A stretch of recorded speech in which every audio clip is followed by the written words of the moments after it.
po yung sako pag natahi ng ganito yung magkabilang dulo.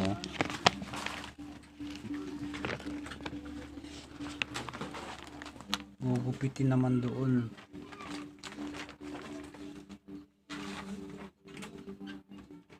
Sasabi mo kung ano yung sukat ng side.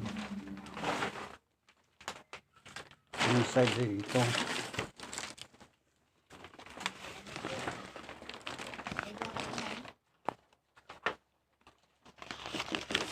Susukat na ito.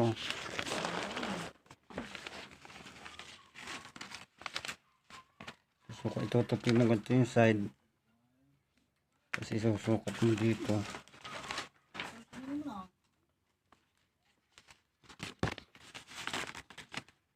Pag nakatupi yung sako, kung ano yung haba niyan doon,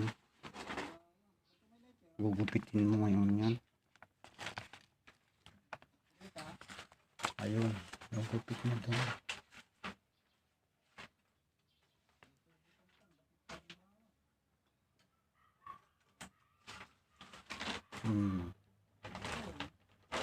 Ganun lang para malagyan ng side.